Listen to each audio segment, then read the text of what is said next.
Hello and welcome to the VR Untethered podcast, where we are once again doubly untethered. I'm not Brad, not Josh, and together, as always, we are not sane. Maybe a little less sane than normal, but yes. But we do have some highlights, some new releases, upcoming titles, and some news for you. So, with no further ado, let's talk about what highlights we might have. And in the meantime, everybody welcome Brad back. Hey everybody, nice to be back. Well, I just got my notification this morning that version 25 of the operating system is now sitting on my headset. All right. Which is a highlight, I guess, being able to explore and see what works and doesn't.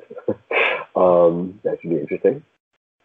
And, wow, I did pick up a lot of games. And I guess for me, the biggest highlight has been seeing the unofficial store trying to keep Geigo Dan from getting in with his virtual desktop onto an uncurated spot with a curated program. Yeah. Interesting. I find this whole fascinating, you know. Yeah. To me, that was watching them fight with Geigo Dan about not letting... that's an ongoing issue, and we're gonna talk about that a little bit more in the news section. But yeah, that was my highlight this week. That was like, what, really, what of my week. That, and I think I might pick up Grace Vanishing. Is that it? Vanishing Grace. Yeah, we're gonna talk about that in a little bit also, obviously. So I'm gonna take now. You give me a call and back discussing things that I'm discussing. Your highlights this week, Josh. Yeah. Well, my highlights are I was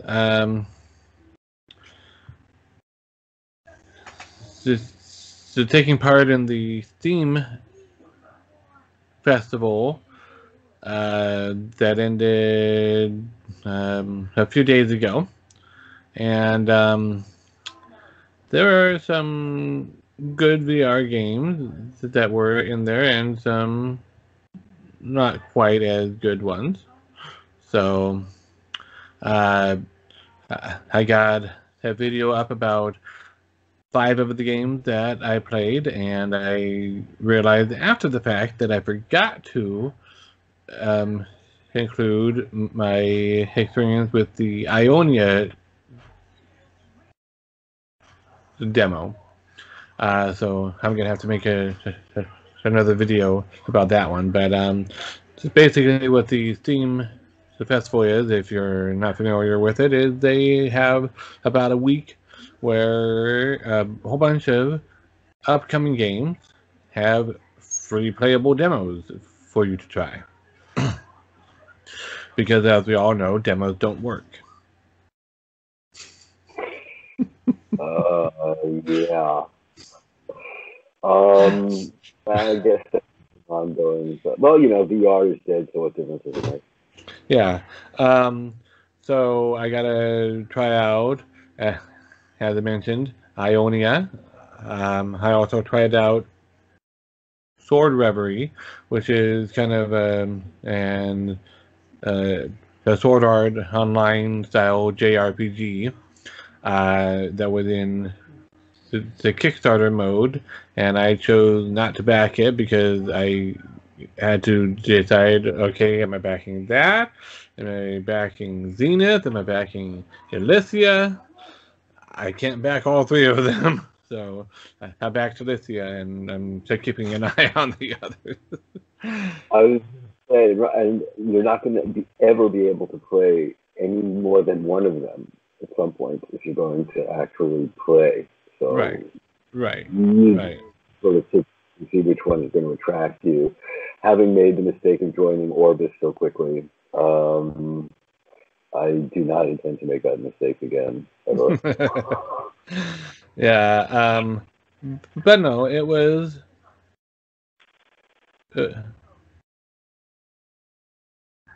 It was fun, although the way that I ended up having to record a voiceover support because my son was making way too much noise in the background, so I couldn't record my voice as I was actually playing it. I had to do a quick voiceover afterwards, so I did not get to make the joke that I wanted to make so badly in the gameplay of it. Because the demo level is all about finding a girl named Stella. Stella! Yeah, exactly. Well, do get Marlon Brando to be Kowalski. You can get her out. You should be able to bring her to the window pretty quick. So, anyways, that was one of my big highlights of the week. Another big highlight is that I got officially added to the roster for the Onward team I've been trying to get onto. So I'm now a member of Blackwatch. So, yeah. So, all right. I think that's enough highlights. Let's move on to new releases. First up is Vanishing Grace. This was I forget if it was a demo or an alpha or an alpha demo but it was on SideQuest a long while ago. Long time ago. Very long. Yeah, and I played it, and at the time it was kind of innovative in some ways, and I really liked it. And so when I heard that it was coming to the Oculus Quest store, I was like, "Oh, hey, cool! That's a must buy for me." When it hit the store and went live, I was a little bit disappointed in the cost. I was hoping for around the $14.99 range as opposed to the $19.99, but no. So I bought it and I played it and I beat it. It's a very short game. That's what I was. Yeah. That is a drawback is that it was created back in the days before there were people clamoring for longer games. So This is an hour and a half or so. No, it's more like 2 to 2.5, maybe 3 hours, depending on how good you are at solving very simple puzzles. So. That's the thing is that's fine. A 3-hour game is absolutely fine. It's $10, $12. Right. Once you $100 for a 3-hour game, and the other problem is, please don't stretch a game out ridiculously long and stupidly in order to be able to charge me $25 and claim I'll get 10 hours when only 2 of them are going to be. I have to drag myself through the other 8. Right.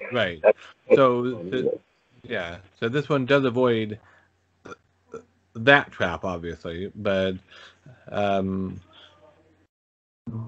the good part about it is it leaves you wanting to know more and to explore more, and that's always a good thing. However, one thing I was a little bit disappointed with is you are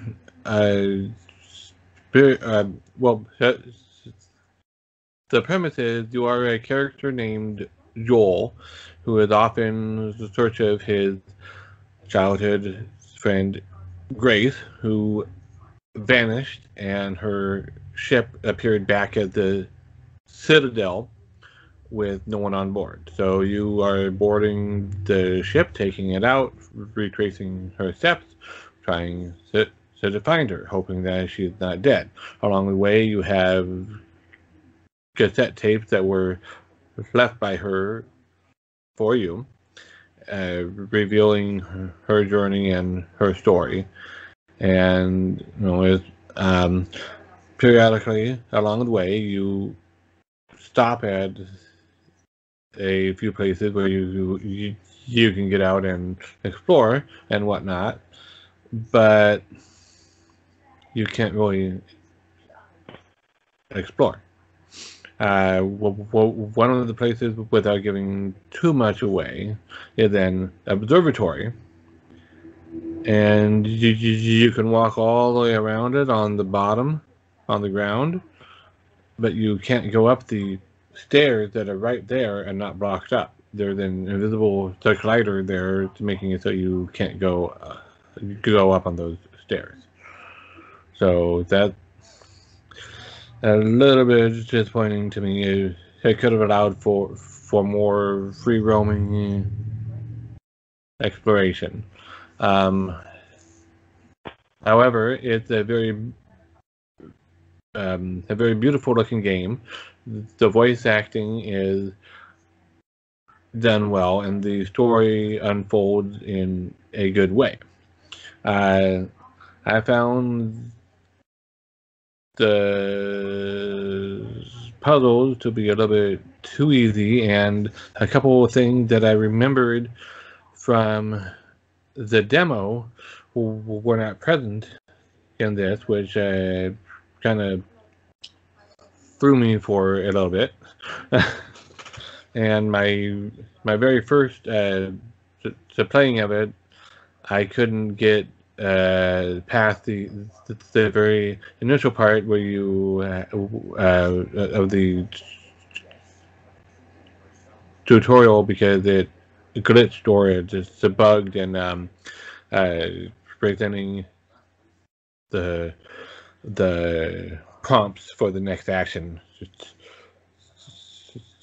to take, or maybe because I had done it before in the demo, I went ahead of it too fast and it couldn't keep up with me. I don't know. Either way, I had to exit the game and go back into it, and then it started working right. So. Well, sometimes these games, when they load, the headset really should be restarted. I would say probably 90% of the time, especially with the rolling size of the games, and you know, it does make sense. Yeah. Now, my biggest hesitation in recommending this is actually the same as Gamertag VR's hesitation in recommending it. I wasn't happy with where the story went by the end, and it left a kind of an unsatisfied feeling. I don't want to spoil anything, but you know, it did not go where it looked like it was going at the very beginning. It turned into a different kind of story than what I was expecting, and it was an unsatisfying ending. So. Yeah, well, that makes me want to go out and spend $20 on a 3-hour game. It was a well done, unsatisfying ending. It's better than Doctor Who, which has a very unsatisfying beginning. I've still not made it past the parking lot. I've read so many people not making it past the parking lot. It's incredible. When are they going to fix that? When are they going to fix it? I don't know. I've never played that one on the Quest. I played it on Steam, so I never ran into any of the Quest bugs on that. Then people said that it got even worse when they put it on Quest 2, because now the numbers and the different things that were faded, you couldn't even see anymore. So it was like, what? Yes, he enhanced the graphics so you could see how much worse they are than you can see on the other. I don't know. I mean, I can't speak for the Quest version or the Quest 2 version of that game, but the Steam version, it had a couple buggy moments, but overall, it was a good game, and I enjoyed the story, and it was a very Doctor Who story, you know. Yeah, well, I'm looking forward to playing it. I mean, I people complaining that they don't know how to start up the TARDIS and everything, which is a puzzle. I mean, it's a puzzle. You do have to figure that out. You know, they're complaining that you have to figure out how to start the TARDIS. It's like, okay, I think I can ignore this particular review. And, So,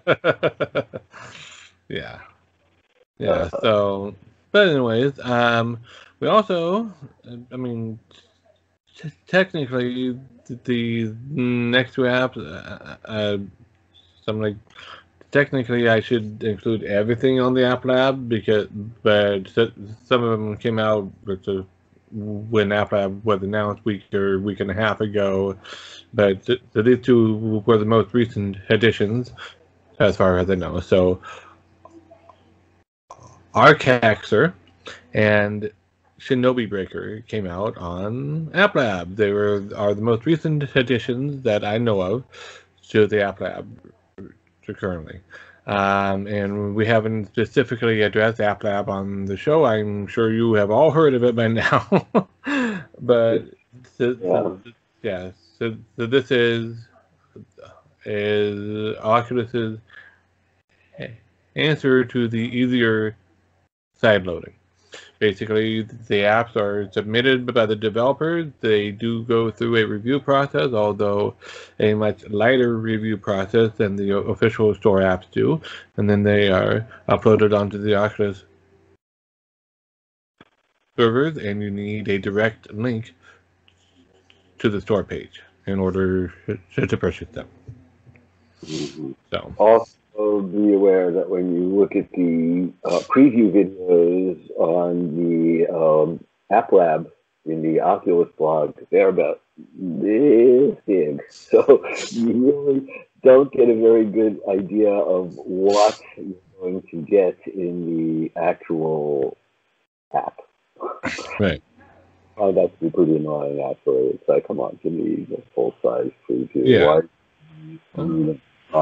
And personally, I don't like that you can't search for them directly by name within the headset and find them. So that doesn't work. You have to use a browser, which I get that, well, they're unofficial, they're not officially part of the store, we don't make it too easy, we don't want to make it confusing. I get that, but come on, part of what you advertised in your initial blog post about it was you can find it by searching for the actual name of the app. That implies that in headset you can do that, but you can't. So you can, but you can do it through your phone. And it'll load. I believe so, yeah. You can do it on the phone, you can do it on the website, just not in headset, unless you're using the Oculus browser or the Firefox browser, or That makes no sense whatsoever. No. So, anyways, Arcaxer is an RPG game that I have played before on SideQuest. And it's actually surprisingly fun. It kind of got a third-person isometric God view mode for the overworld, but then when you go into a dungeon, you are in first-person mode, and it is turn-based, which sounds like, how the heck is that going to work in VR? How is that going to be fun in VR? But it turns out that it actually works fairly well, and it was a fun game to play in the demo. And it's now $24.99 on the App Lab store. So Yeah. I have not gotten it yet. I might at some point because it is a game that I know is a solid title and one that I enjoyed. So the other game is Shinobi Breaker, as mentioned, and it is. I didn't have the price pulled up for that, but I can do that really quickly here. Shinobi Breaker is, I think, also a paid one. And a completely different kind of game. It's not an RPG. I was going to say, I didn't get a good feel for what Shinobi Breaker actually is. Yeah. It is $14.99. And yeah, and it says in this game, immersed in a geometrical cosmic atmosphere, accept the quest as a space ninja and defeat monsters that bring harms to the universe. And I'm guessing, because I don't want to play the video right now, that it's kind of a wave style game. You know, you got oncoming waves and whatnot. So it didn't really look too interesting to me. Hardcaxer is much more up my alley. So, but if you're interested, go check it out. In the news section, we've got like I mentioned it here, I suppose, but to talk about it more in the news section, there's a couple different websites now that are listing the App Lab games. Right. The most recent one is from SideQuest themselves, which is applab.games. Easy enough to remember. So go there. You can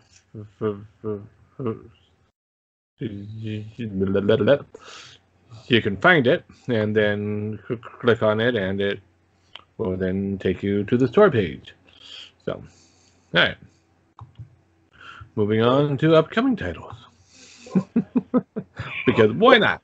We've got to keep this show on the road, right? Let's keep going. We still have Hyperdash that is, I believe, coming out on February 25th. So, yes.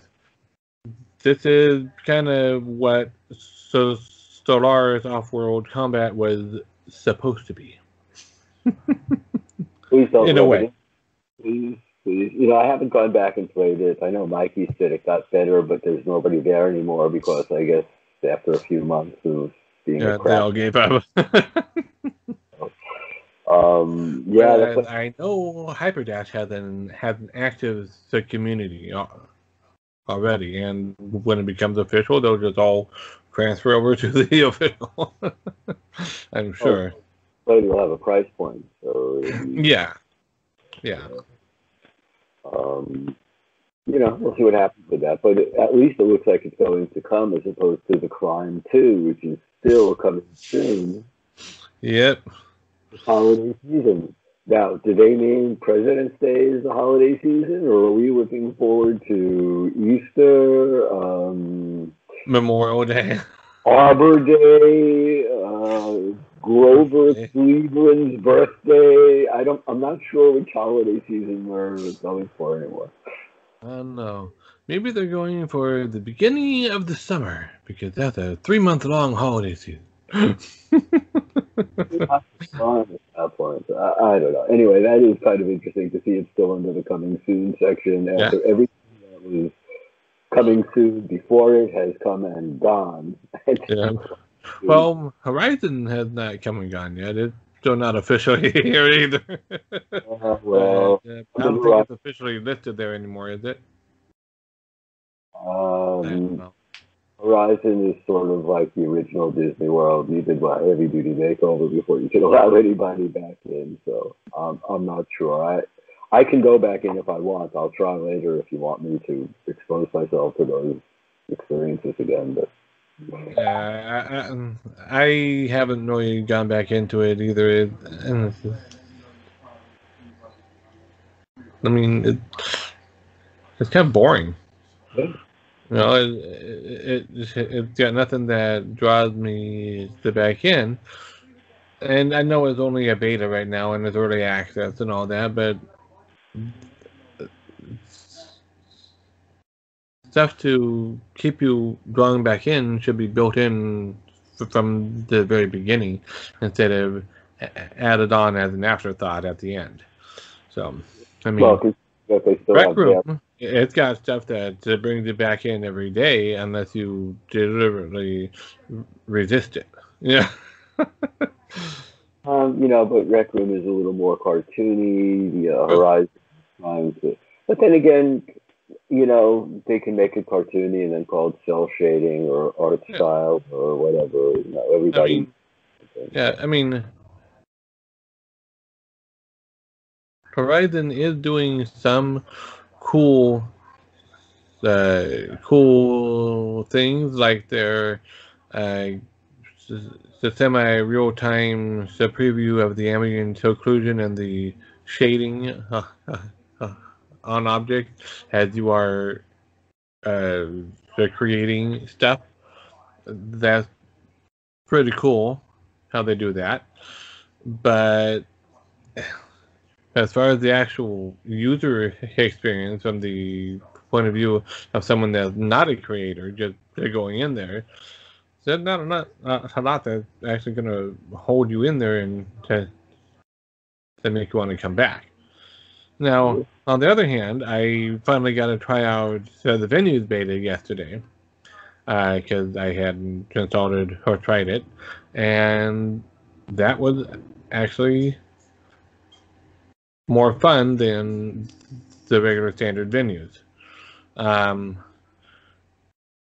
If you can ignore the people running around shouting about how the weebs are taking over, because it had the Q and the I show in one of the rooms. Okay. Q and the I is a virtual anime performing artist. So basically, she's an anime character who is entirely virtual. And I would assume that there's a real voice actor voicing her voice, but she's a fictional character and a virtual performing artist. And so this is her first solo concert, and it's on constant replay in there. And it's kind of annoying to try to check it out when there's a little kid running around shouting to everybody how the weebs are taking over. Weeb, so by the way, is kind of a derogatory term for people who like anime. Okay. I have to put that into my dictionary. A little derp, but okay. Moving on. Yes. So, anyways, there's also a PC VR game coming out later on this year that I feel is worthy of mention. It's called Car Mechanic VR. It was in an article that I ran across talking about how VR is not only for pure games but also education stuff, and I guess this is a realistic enough car repair and upgrading title because it exists in a non-VR way already, and I guess is realistic enough that it could be used to supplement mechanic training maybe, or it is realistic enough that it gives you an accurate idea of what's going on under the hood, literally speaking. Yeah. Well, I mean, if they can teach medical school using a virtual reality headset, I would imagine they could teach how to fix a car. Yeah. Yeah. And so this is coming in Q2 of this year. And I think there's like 40 different cars you can get and like several thousand parts and so to customize, build, sell, all that stuff. So Okay. I guess if you're either a professional or if this is a really serious hobby for you and you have yeah, one of the particular vehicles, then that would be the thing to have. But other than that, it sounds like Popular Mechanic or somebody should take over the program and let you download the particular app for any particular car. Otherwise, it sort of loses its usefulness. right. 40. Yeah. Well, I don't know exactly. So maybe more to coming at. Oh no, I think I don't know, but as an enterprise thing for sure, but yeah. for home use, Yeah. we'll see, I guess, when it comes out. But it's an interesting concept. Yeah. Yeah. Now, what would make my son really happy is if you took car mechanic and you took it into or turned it into rocket mechanic, so that you are building rockets and then launching them and landing on the moon and whatnot. Elon Musk should get behind that one. Yeah. Elon Musk Simulator VR. Elon Tusk Simulator. Well, you would definitely need to have an Elon Musk character in that game saying that we are in a simulation. Absolutely. Because he would be right. Provably. That would be interesting. But yeah, well, him or Bezos, one of them, who's going to get there first? Space Origins, or... Yeah. And our last upcoming release I was going to mention is Real World.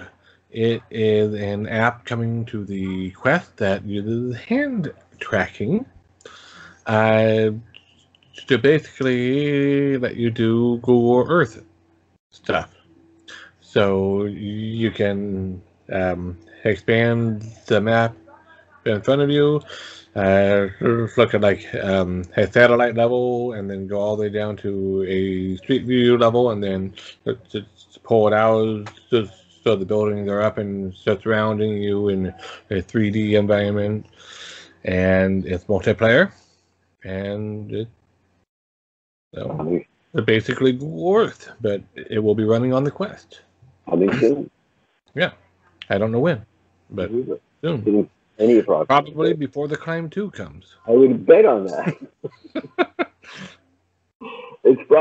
I think the Quest 3 is going to come out before the Climb 2 at this point, to be honest with you. Yes, although I hope not. I hope that the Climb 2 comes out before the Quest 3. I'm not sure. I'm really not. It really is kind of weird to be reading about the Quest 3's development and the way they're really sort of pushing it at this point already.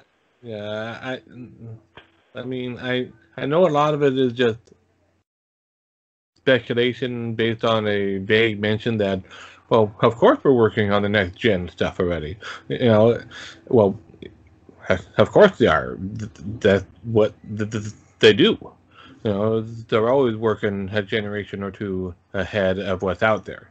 But I truly hope that there is no Quest 3 this year.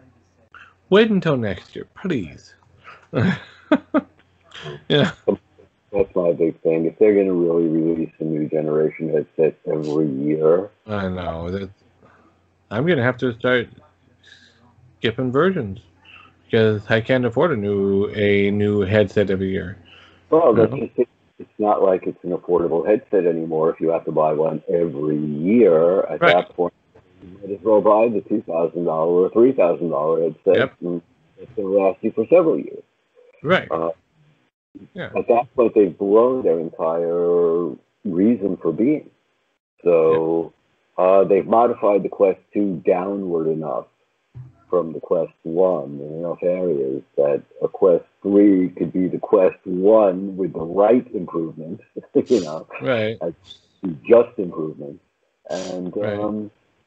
so, yeah, in a way, I'd like to see the Quest 3, but in a way, I'd sort of like to see some other competitors really come in here and give us the opportunity to not live under the thumb of Facebook as far as our...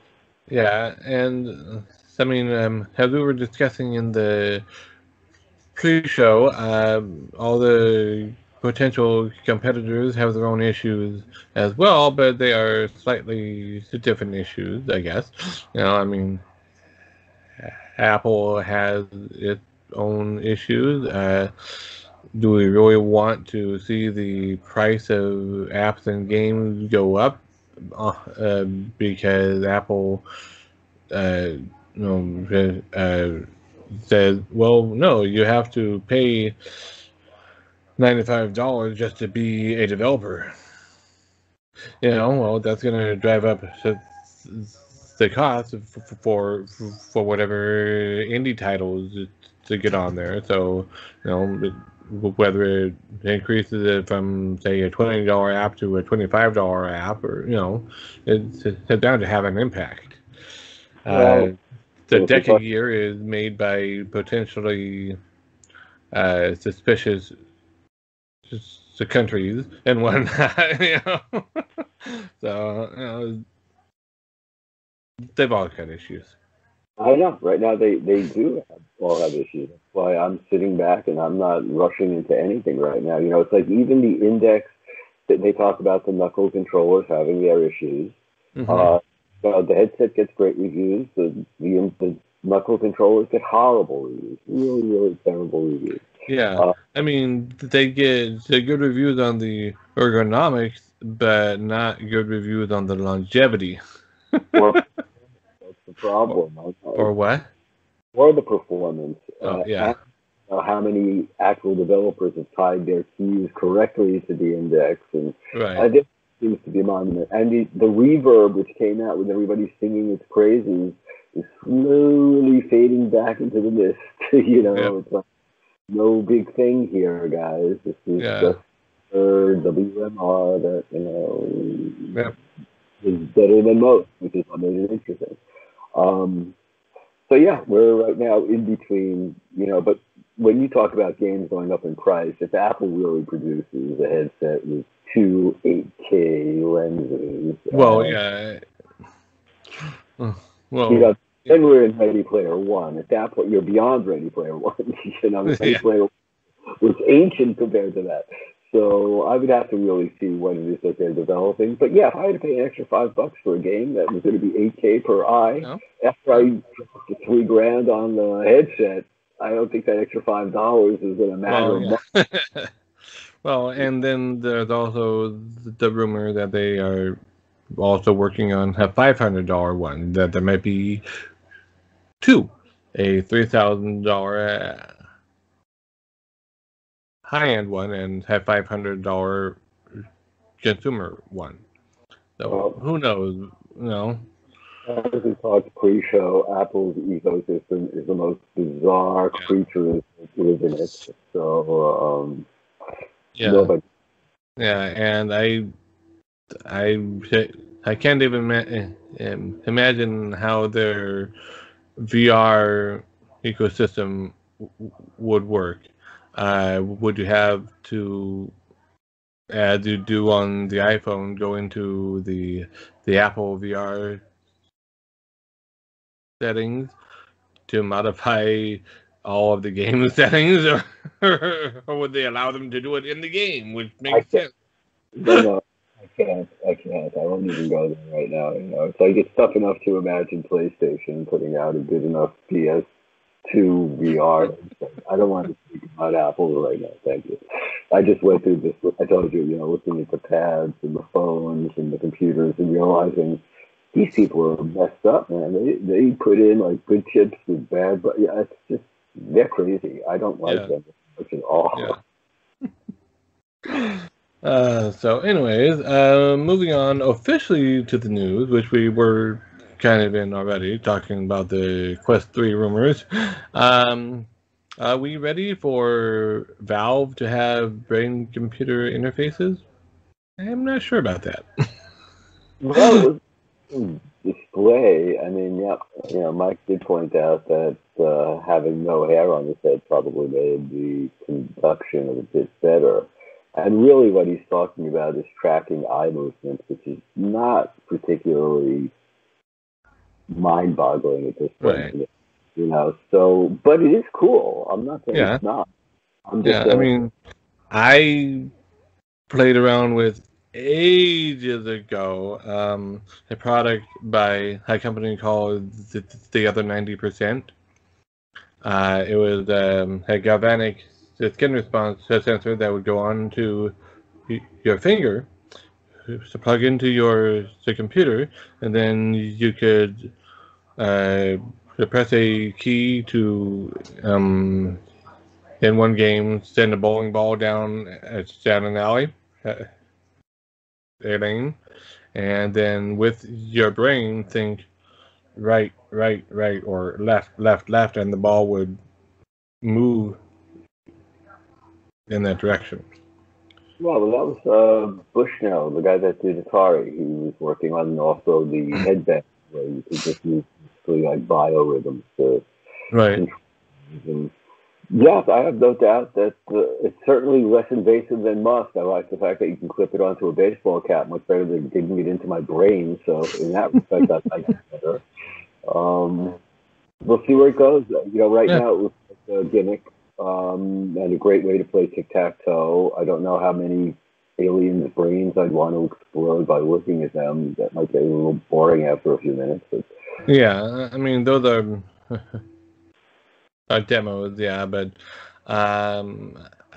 I personally, anything that goes beyond what we've already seen too far is, and I think is going to remain for a very long time, the stuff of science fiction.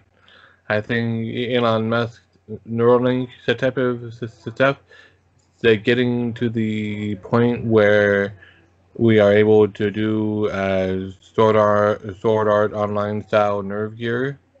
That's not going to happen within our lifetimes, if ever, because the brain is just so complex, and we don't really have any understanding of how it works. Not really. Yeah, I know. We're very, very basic. But then again, considering what we knew about genetics and what we know now, and how quick our learning does develop, how quickly our learning does develop, especially if we stick a few Neuralinks and a few more pigs, we're going to... I have faith that we'll be able to develop this. I just don't know that we should be. Well, there's also that, yes.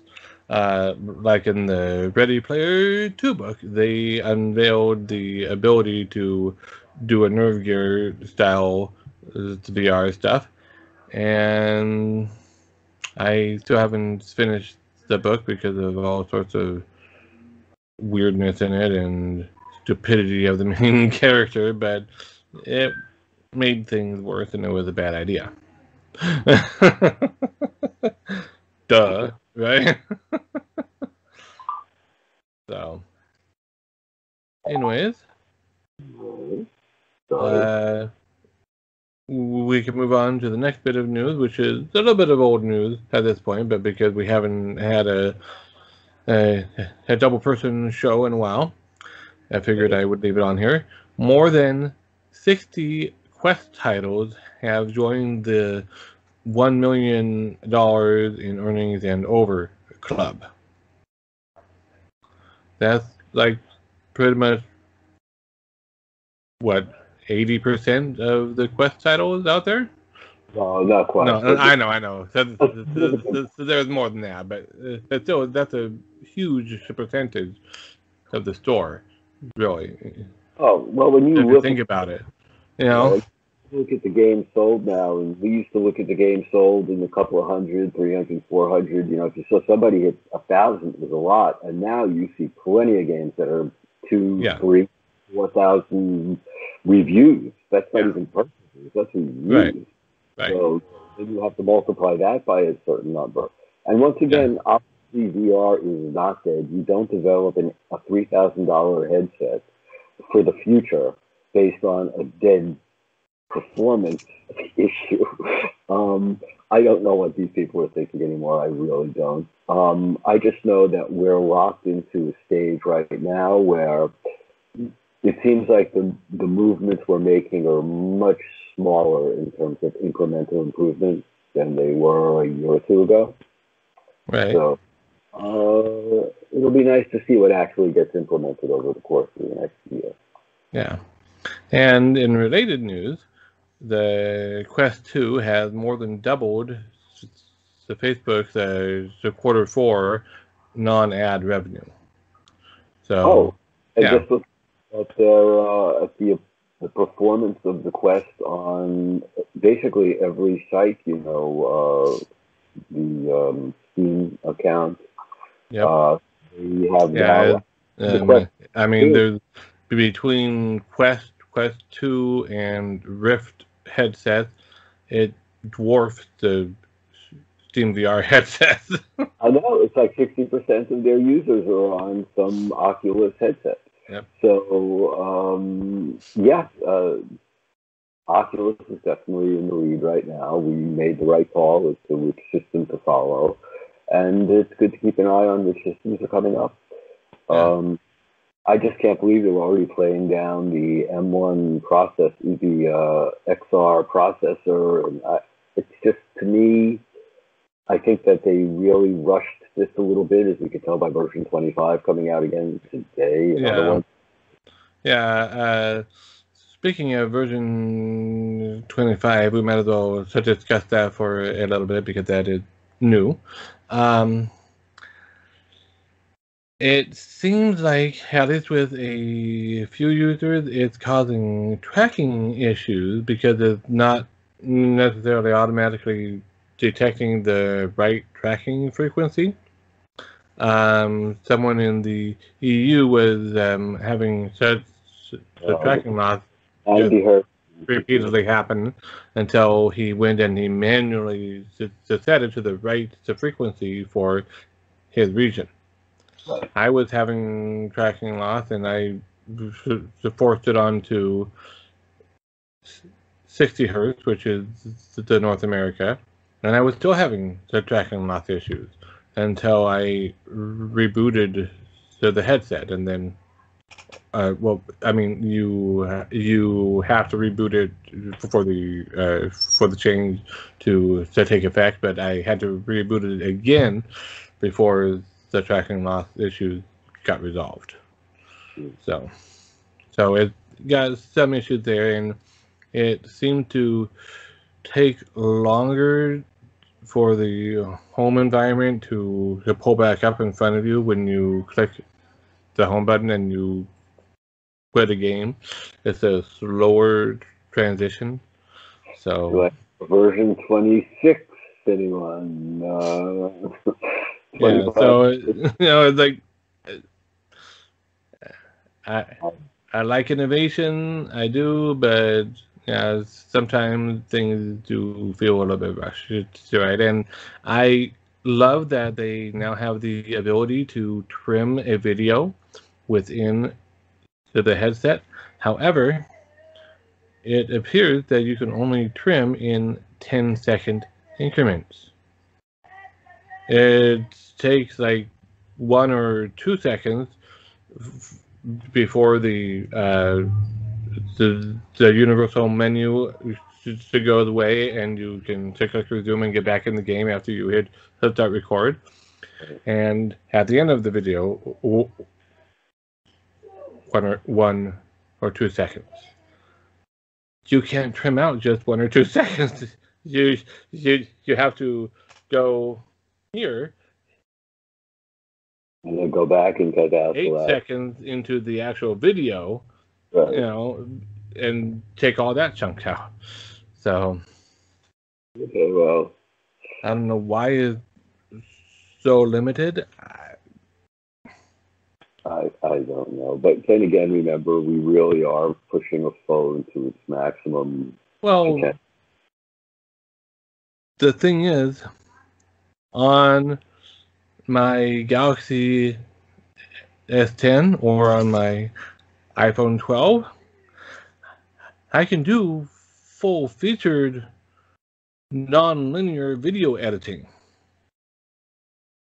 This is a mobile processor also. Supposedly better than some of the mobile phones out there that can do that non-linear video editing. So it should be able to trim off just a couple of seconds rather than only to 10-second chunks. I don't know if it has anything to do with the fact that it's wireless. I don't know if it has to do with the fact that it's just sloppy on their part.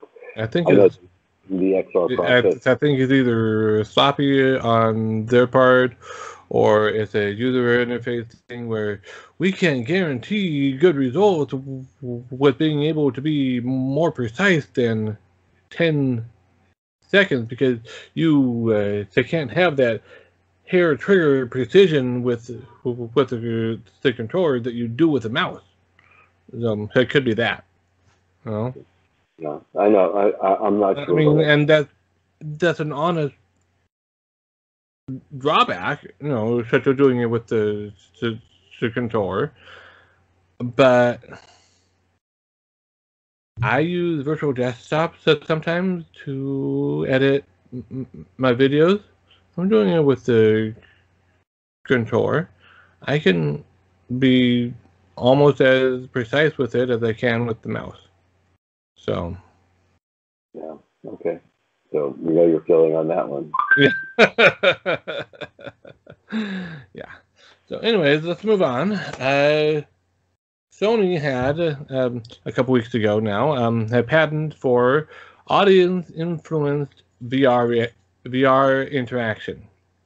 The patent shows people holding up like a phone or a QR code to the camera on the PlayStation with what their choice for the VR interaction was.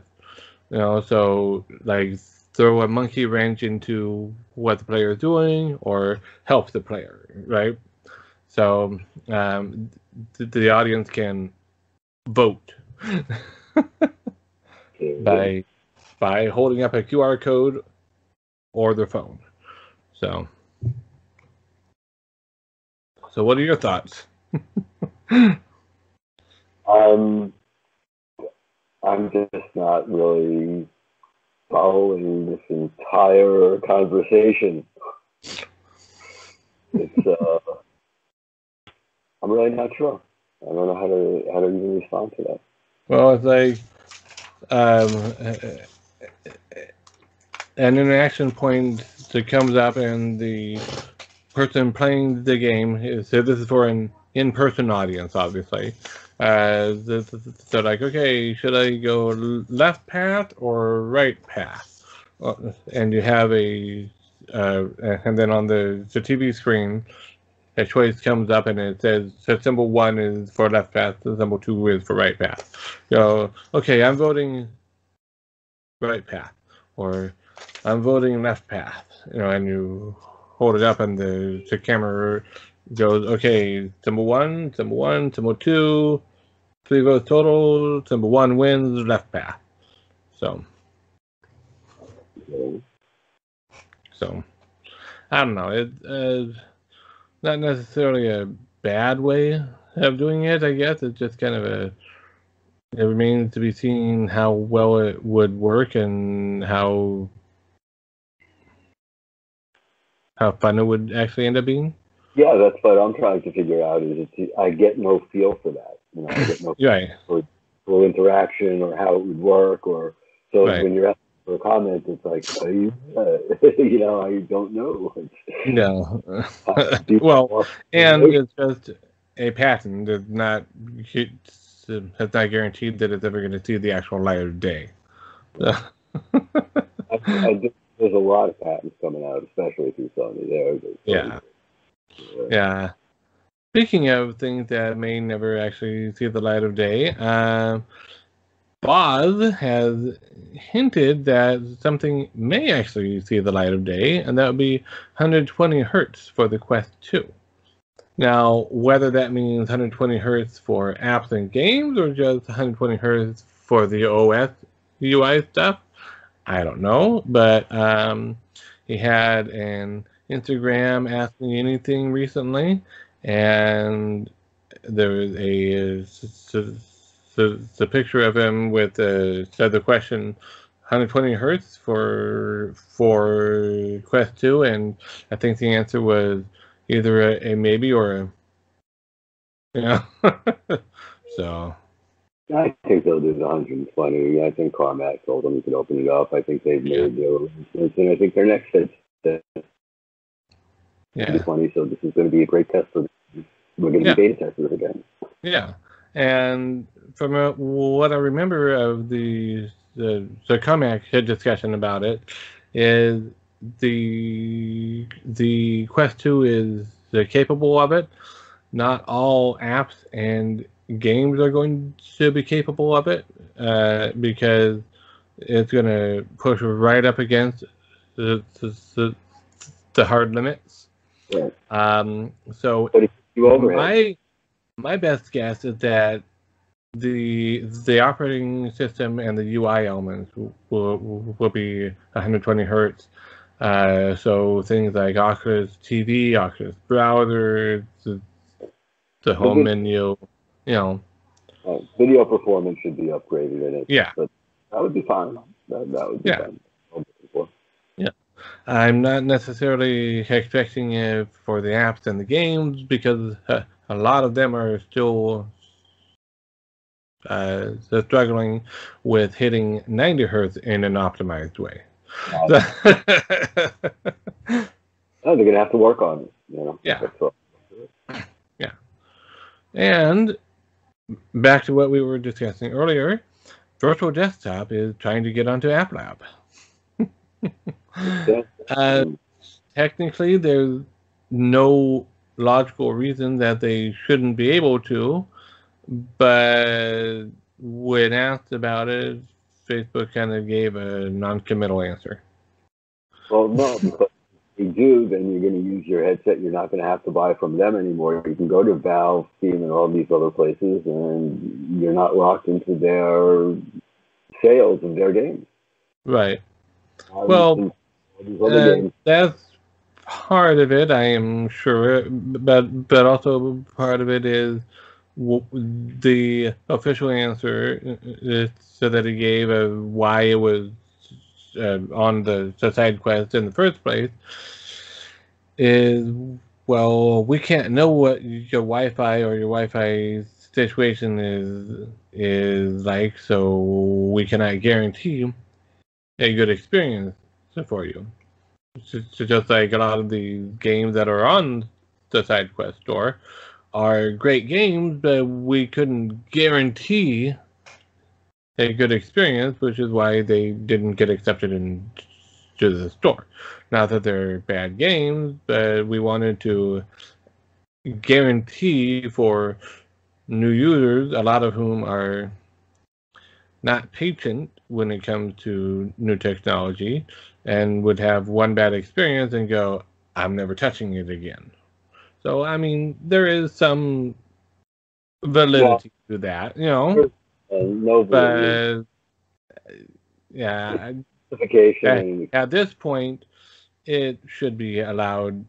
I mean, I think it should be allowed into the official app at this point. Of course. Of course. That's why I'm saying at this point it's a joke that it's not. Yeah. It just reveals all of these underlying hidden motivations. I mean, I honestly think it's a mix of reasons. It's not just that they don't want people installing it and then never touching Oculus official stuff again. It's not only that they want to guarantee a good experience. It's both of those and more. Yeah. Yeah, but it's not the experience because, let's face it, VR cards. So, I don't say anything more than that. True. That was quick. I know. I know, bullet in the heart. Bam. Okay, died off one shot. So, Steam and Oculus are having Lunar New Year sales. I haven't had the time to go and look at them yet to see if there are any good titles available on them or any good deals and good discounts, but they are going on right now. So go and check them out. I'm sure there will be at least one title on there that you may go, oh, hey, that's a buy now price. So could be. It all depends. As far as my buying goes, all of these deals usually have one game that I might have not purchased and didn't want. So it's usually, you see this Lunar deal with 8 games, and I can buy it for $12 because there's one game, Angry Birds, that I didn't buy, something like that. Right. So, Right. Speaking of bundles of that nature, where you get a big discount because you already own something, or that there might be only one game in there that you want, waiting for App Lab bundle on itch.io. $93 worth of games, and there's only a couple in there that I personally would be interested in. Right, exactly. But I can buy all of them for only $19 as opposed to $93. Which is great, but it's sort of like being able to buy 40 chicken nuggets when you're by yourself, and you can get a great deal on them, and you only have to throw away 25. Right. On the other hand, doing this would potentially give us keys to give away on the channel, maybe. Ooh. So I get the games I want, and then we give away the games I don't want. Wow, what could make more appealing than that? Now you sound like mother used to say, "Here, eat this. I'm just going to throw it away anyway." You make it sound so appealing. How could I turn something like that? But I'm glad I remind you of a garbage pail. As our subscribers now feel. I'm sorry, he just has a problem sometimes. Well, that's okay. At this point, we've only got one person watching it anyways, probably. Thank you for watching, by the way, one person. Hey, really do appreciate you very, very much. Okay. Would you like to say goodbye to this person now, or are we telling them anything else? We have more. We can say goodbye to that if you want, yes. And move on to MetaHumans. This is from Unreal. This isn't exactly specifically VR related, although it will be a boon to VR game developers, I am sure. So basically, it's a tool that they have unveiled that allows you to create highly realistic looking rigged models that can then be controlled via live the facial tracking. Right, and the arm movements and whatnot. So facial and body tracking. So that is a boon to VR developers, I am sure. I don't know that the models would be Quest friendly, given how detailed and realistic they look. I know, considering how many PC avatars you can't see on a Quest and in VR chat, yeah. To see Max and Quest 2, yeah, I don't think we're going to see that playing much out on, unless they happen to put Guide Go Dan on, and we're able to use PC, and then we'll be able to see the effect of it. But no, not on the Quest at this point, until they come out. Maybe on the Quest 3. Yeah, well, we'll know in 2 weeks or so. Yeah, I know. We'll know in the summer when it comes, when it's announced. Right, place your pre-order now and get in touch with the VR cover, because they're making. We'll find out whether or not the Quest 3 is coming out, because they're the ones that are making the interface. Yes. So, our last bit of news that we have is there was an article in GQ, a British magazine, about how the Oculus Quest 2 finally made VR a mainstream hit. Finally, a VR is not dead article. Well, you would imagine the people that are still locked in their homes in the UK would have realized that by now, since I believe it's mandatory equipment for everyone living there. It may be. So, the article has some words to talk about things. It's building up into a little bit of an interview between the Facebook's Mike Verdu and Oculus, the developers, speaking exclusively to GQ about the success of the Quest 2 and what comes next. Yeah, exclusively. I haven't read anything about the success of the Quest 2 anywhere else. It's just I know. secrets, completely. Yeah, no, I mean, let's face it, the Quest 2 does give you everything you need to get into beyond entry-level experience with very little knowledge of computers and be able to enjoy VR. So, they did it. They did it. Congratulations. But they did it with the Quest 1 and they did it with the Go. It's just nice that people finally realize it, you know? Yeah. I mean, it is nice to have a positive article on a mainstream news magazine and website and all that sort of stuff, as opposed to the usual, VR is cool, but it's not quite there yet. Yeah. The only thing I will say is that if you look at the graphics on an Xbox or a PC game or a PlayStation, you're going to see graphics that look better than inside. Yeah, and you'll see some that look worse as well. You know, it depends on the game, but the Quest 2 especially is capable of some really beautiful graphics.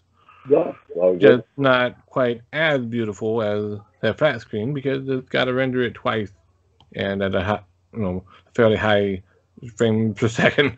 And put it in a place where you can see it from a different perspective in whichever way you turn. So there's a few steps involved. So it's understandable. But we're there. I mean, seriously, between that and using it on the PC, it's the only headset right now that I could still recommend 100% without. Yeah, and I mean, so Facebook has its issues, as we mentioned, but realistically, this is the only real consumer VR headset right now, in my opinion, in the U.S. And sadly, if you go to China, there are other options, but I'm not going to go to China. They would throw me in jail, most likely. And I have no idea if I could understand their games. And I've seen Japanese games, and I don't want to play Japanese games. I can tell you that right now. Because I don't want any more. You don't want to play VR Waifu Simulator?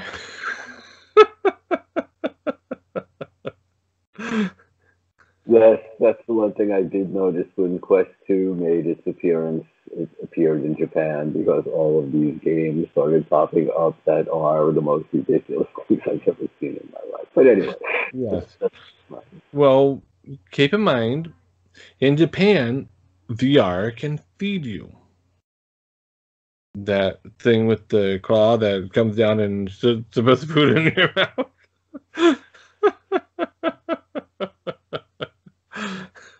The weebs are taking over. The weebs are taking over. Oh, now I understand.